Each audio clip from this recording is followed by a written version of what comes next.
Olá, nesta videoaula a gente vai começar a trabalhar a parte de geometria molecular.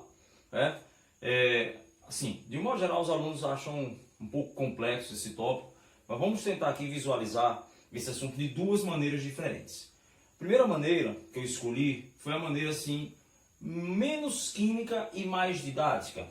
No segundo passo desse vídeo eu vou trabalhar justamente com a teoria das forças de repulsão dos elétrons de valência, a famosa VSEPR. E aí a gente vai trabalhar por nuvens essas geometrias. E aí vai ficar a critério de vocês que estão vendo o vídeo, qual das duas maneiras vocês vão achar melhor para definir a geometria de uma molécula. Ok? Então nessa primeira parte, a gente vai definir a geometria baseada no número de átomos ligantes, não baseado nas nuvens, como a teoria da VSEPR indica para a gente. Então vamos lá.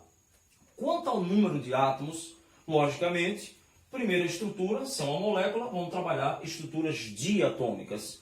E aí é fácil, não tem muita frescura. Imaginar até matematicamente, se você tem dois pontos, tem um ponto aqui e um ponto em qualquer lugar no espaço, entre esses dois pontos vai me dar sempre uma reta.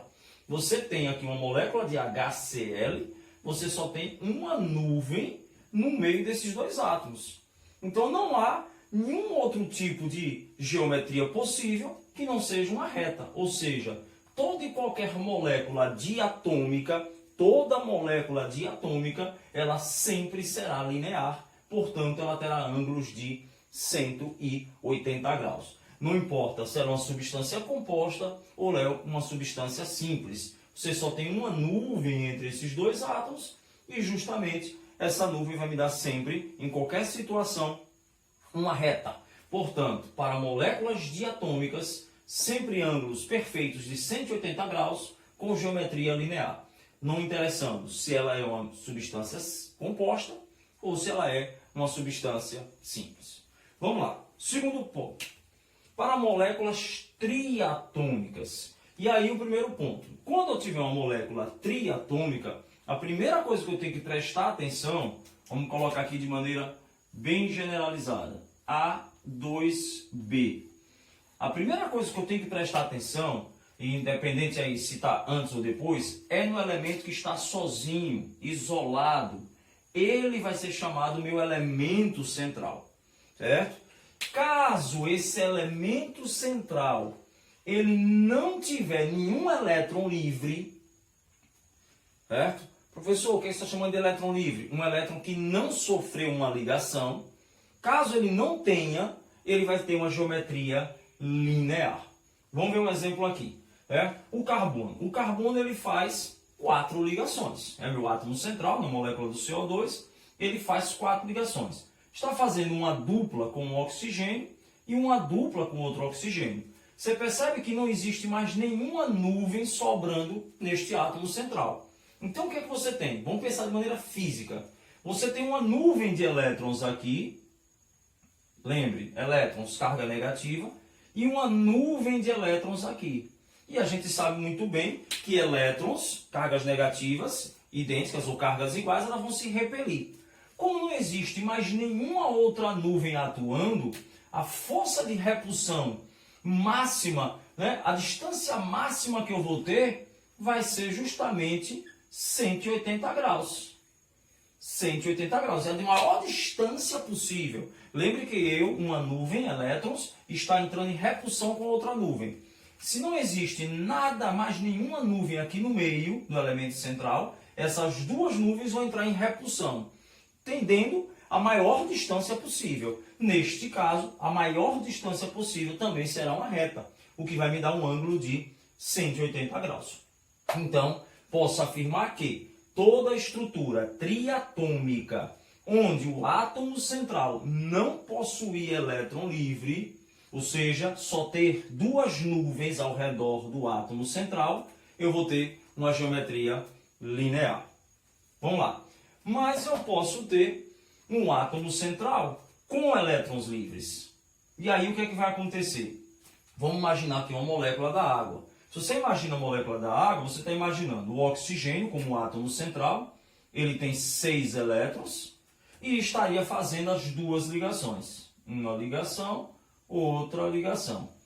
Se não existisse esses elétrons livres, esses pares de elétrons livres, essa repulsão e essa aqui seria máxima, e a repulsão máxima me daria uma estrutura linear.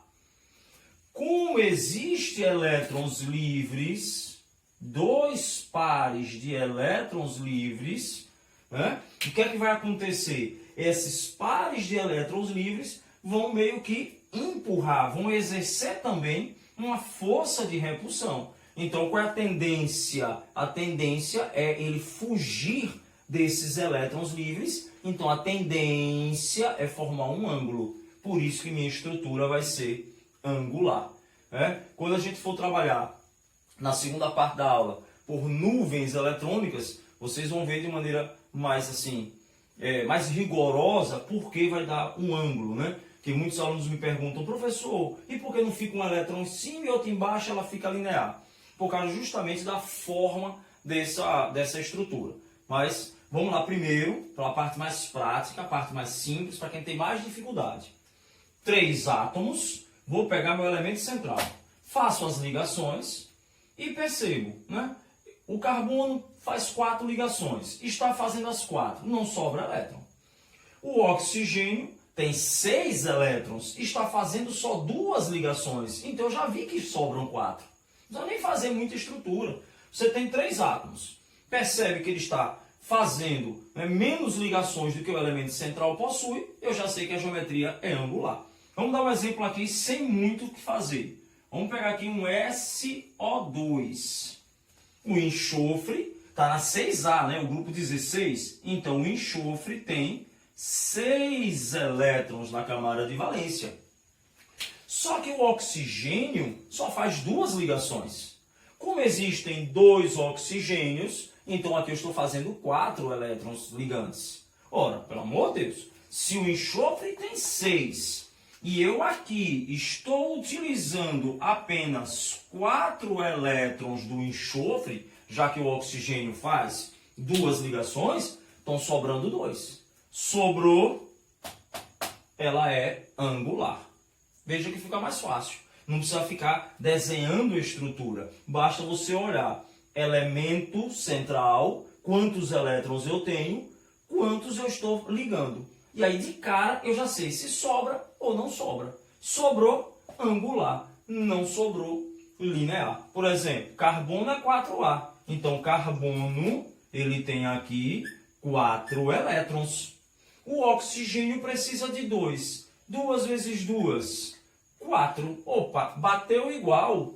Beleza? Ou seja, eu tenho 4, precisei de 4, então não sobra. Se não sobra, ele é linear. Viu? Já está ficando mais fácil.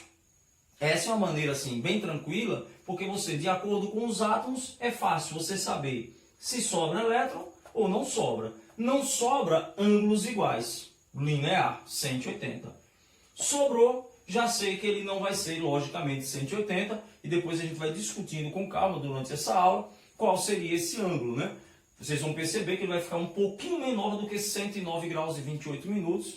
Vocês vão entender perfeitamente no final. Mas 99,9% dos vestibulares, ele não se preocupa com o ângulo. Ele se preocupa se a geometria é linear ou se a geometria é angular. E aí fica bem tranquilo, né? Vamos fazer agora para moléculas tetratômicas e pentatômicas, ok? Vamos lá, vamos continuar.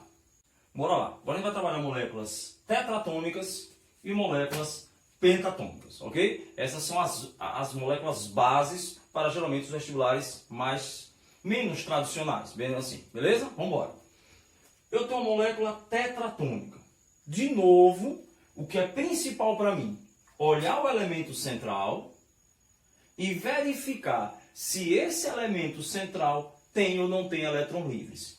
Já diante acabamos de ver que as moléculas triatômicas, já dá para começar a entender o que vai acontecer. Se meu átomo central não tiver elétrons livres, nenhum, né? Sem elétron livre, o que eu já posso imaginar como física? Que as forças de repulsão de todas as nuvens serão iguais. E repulsões iguais vai me dar ângulos iguais. Isso já é bom a gente lembrar. Já quando eu apresento elétron livre, eu já sei que essa nuvem de elétron livre, né, ela vai alterar essa força de repulsão. Então, deixa de ter uma geometria perfeita, com ângulos totalmente iguais. Isso é fundamental, certo? Então, vamos lá. Trigonal, um triângulo, né? A gente vai dizer que é um trigonal planar, porque eu vou ter um triângulo perfeito. Nesse caso, o átomo central não tem elétrons livres. Vamos para a dicasinha? Pega o boro. Boro é um elemento do grupo 3A. Então, ele tem 3 elétrons ao redor dele. Flúor faz quantas ligações? Faz uma. Ora, mas existem 3 flúor. Ora, se o flúor faz uma única ligação, vamos embora. Mas existem 3, ó para cá, ó. Essa quantidade é igual a essa. Então, eu já sei que ele não tem elétron livre. Ó, fica facinho. Por que fica facinho? Porque eu sabendo que não tem elétron livre, eu já sei que os ângulos são iguais. Então, vamos pensar matematicamente. Você tem 360 graus, vou dividir por 3. Então, vai dar 120. Um triângulo equilátero perfeito. Então, você teria o boro, né, como átomo central. E você teria agora aqui quem? Os 3 átomos de flúor, formando entre eles ângulos de 120 graus. 120 graus, 120 graus, 120 graus. Todos perfeitos. Né? Então, já sei que é só uma estrutura triangular ou trigonal. Vamos embora. Piramidal. Vamos ver como é que acontece isso. Quando o meu átomo central apresentar elétrons livres, eu já sei que ele não vai ficar com ângulos iguais. Isso é importante. Né? Como é que eu já vou saber? Primeiro, vamos para a praticidade. O aluno às vezes quer praticidade. Como eu vou saber se tem ou não tem elétron livre? Vou ter que fazer o desenho todinho? Não, aí é importante essa dica. Você vai pegar nitrogênio, tá? Grupo 5A, o grupo 15. Então ele tem 5 elétrons na camada de valência. O hidrogênio faz uma ligação, só que existem 3 átomos. Então, ora, ninguém, né, é bobinho. Se eu tenho 5, mas eu só estou usando 3, sobrou um par. Se sobra elétrons, os ângulos não vão ser iguais. Então eu já sei que ele não vai ser um trigonal, ele será um piramidal. Né? Aquela nuvem que está sobrando, ela vai empurrar os meus ligantes para baixo. Então você vai ter como o nitrogênio, o par de elétrons livres, e em vez de você ter um triângulo perfeito, você vai ter uma pirâmide. Né? Você passa a ter aqui uma pirâmidezinha. Vamos fazer aqui maiorzinho. Se você for fazer a estrutura, você vai ligando aqui, ligou aqui, fez aqui embaixo. Perfeito. Dá para tentar visualizar aí uma pirâmide. Se eu tenho uma pirâmide, né, os átomos de hidrogênio estão aqui, eu já sei que meus ângulos todos não serão iguais. Tranquilo? Isso vai ser muito importante, né, no próximo tópico, né, próxima videoaula, a parte de polaridade da molécula.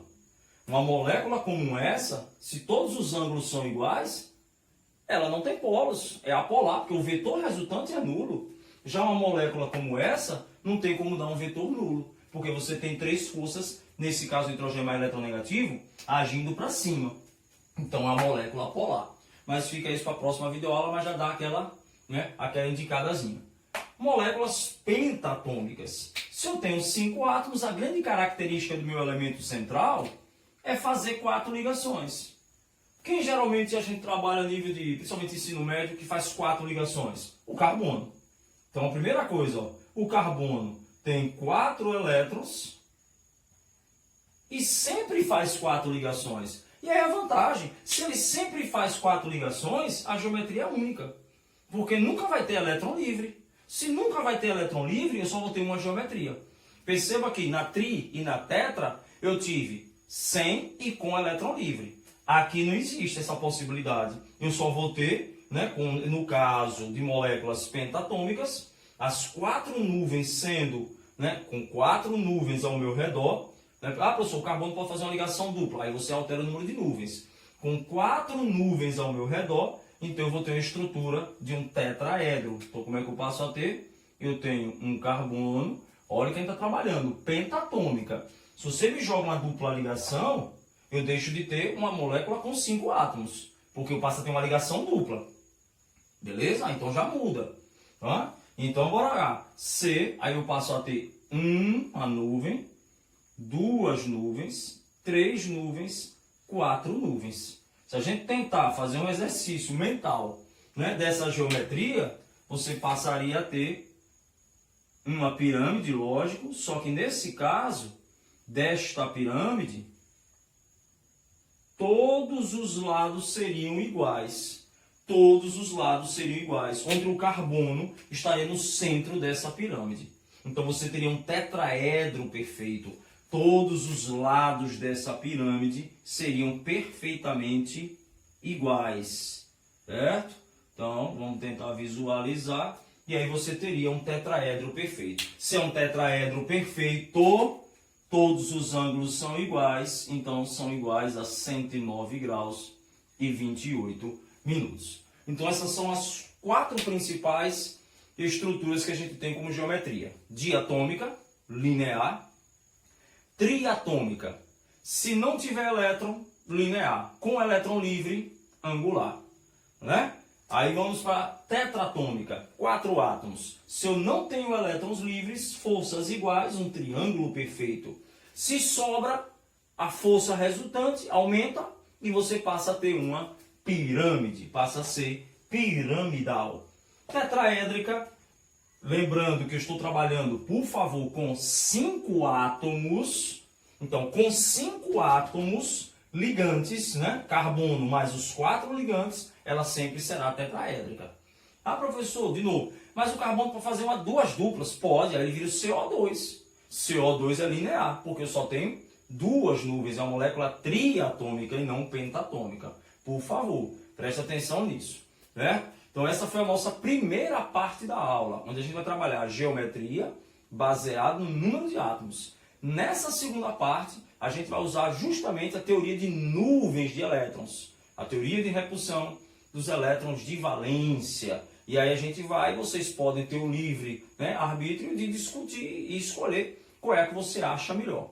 Eu acho, na verdade, essa mais fácil, mas essa segunda parte da aula, ela vai começar a melhorar a questão dos ângulos. Como é que eu vou prever um ângulo, certo? Então vamos lá. Essa segunda parte agora vai ser pela teoria dos elétrons de repulsão dos elétrons de valência. Vamos continuar, né? Vamos lá. Dando continuidade, a gente vai trabalhar agora a teoria chamada VSEPR. Apesar da sigla, né? VSEPR, para falar essa sigla em português seria horrível. Então a gente fala VSEPR. Seria uma tradução bem tranquila, seria chamada repulsão dos pares de elétrons de valência ou da camada de valência. Então, justamente essa repulsão que ocorre entre elétrons não ligantes com elétrons não ligantes, elétron ligante com elétron não ligante, e entre os ligantes, então perceba que eu tenho vários tipos de força. Vamos tentar visualizar. Se você tem um par de elétron compartilhado e outro par de elétron compartilhado, existe uma repulsão entre eles. Eu tenho um compartilhado e outro não compartilhado, já existe uma outra repulsão. Professor, por que muda? Porque se os elétrons estão livres, ele tende a ter uma repulsão maior. Então perceba aqui, esses elétrons de valência, nessa repulsão dos pares, sempre par, né? Quando se fala ligação covalente, sempre par. Então essa repulsão dos pares de elétrons de valência é que vai definir a minha geometria. Né? Então vamos lá. Como a gente faz isso? A gente faz por número de nuvens. Né? Você está falando de pares, então eu tenho 2 nuvens, então eu só tenho 2 pares. E nessas 2 nuvens não sobra nenhum. Né? Ou seja, não tem par, nenhum tipo de par livre, isolado. Todos os pares ali estão compartilhados. O que eu estou chamando de par isolado seria aquele que não está fazendo ligação. Então, se você tem 2 nuvens ao redor do meu átomo central e eu não tiver elétron livre, eu vou ter uma geometria linear. Né? A gente viu um exemplo clássico, ó, O, dupla C, dupla O. Você tem 2 nuvens e não tem nenhum par isolado. geometria linear. Vamos lá. Três nuvens, nenhuma isolada. Qual foi o exemplo que a gente viu? O do boro. Eu tenho três nuvens ao redor dele, as nuvens dos pares, né? Formados nas ligações, e não tem nenhuma nuvem, nenhuma isolada. Então, quando você tem, vamos para cá, três nuvens, vou para cá, três nuvens e nenhuma nuvem livre, ele será trigonal. Ângulos de 120 graus. O exemplo clássico foi o BF3 que a gente fez, né? Então, enquanto aqui você tem ângulos de 120 graus, porque raciocine comigo, 180, me perdoe, se você tem duas nuvens, vai dar sempre uma reta. Então, eu já sei, fixe aí, por favor, 180 graus. Se eu tenho três nuvens, somente três nuvens, não tem elétron livre nenhum, eu já sei que vai dar um triângulo. Então, eu já sei que esse ângulo aqui vai ser de 120 graus. Vamos começar a prever, né? Então, 180, um plano, uma reta, me perdoe, não deixa de ser um plano, mas uma reta, para ficar mais claro. E um triângulo está dentro de uma reta, mas nesse caso os ângulos são de 120 graus. Então, veja que eu estou trabalhando por nuvens, não por átomos. Duas nuvens ao redor do átomo central, linear. Três nuvens ao redor do átomo central, então ele vai ser trigonal. Pronto. Agora vamos para quatro nuvens. E aí agora vai ser o pulo do gato, para você começar a entender essa questão dos ângulos. Toda vez que você tiver quatro nuvens ao redor, vamos lá, vamos imaginar, aqui eu tenho uma nuvem, aqui eu tenho outra nuvem, aqui outra e aqui outra. Perceba, eu sei que é difícil essa visualização assim, mas perceba que essas quatro nuvens ao redor de um ligante, lembre que aqui são pares, ok?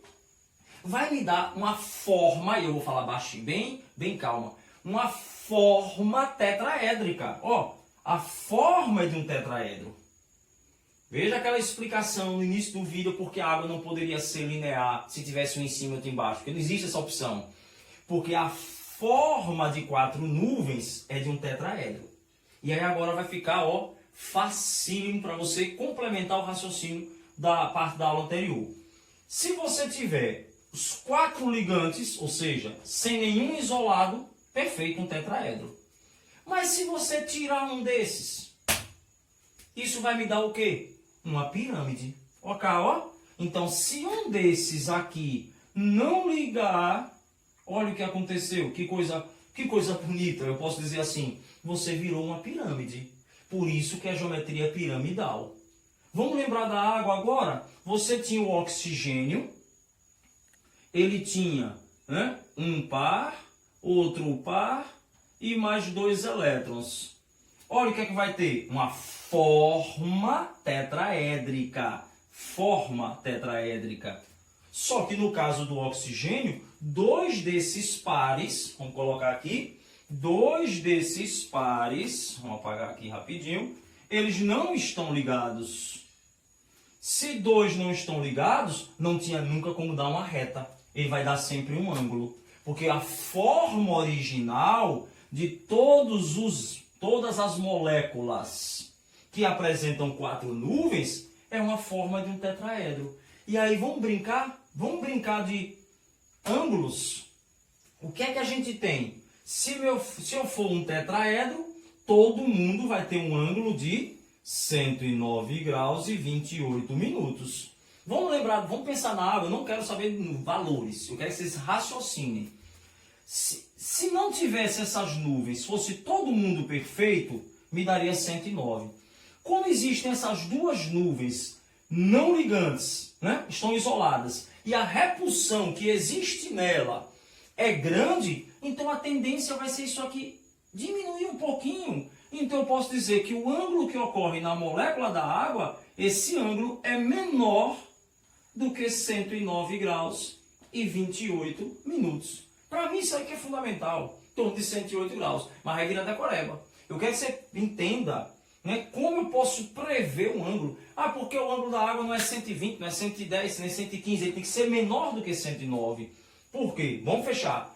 Eu tenho quatro nuvens, me dá uma forma tetraédrica. Se eu tiver os 4 ligantes, um tetraedro perfeito.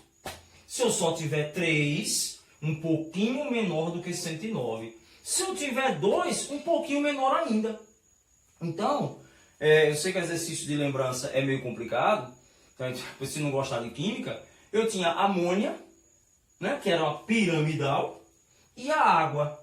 Qual dos dois vai ter um ângulo menor?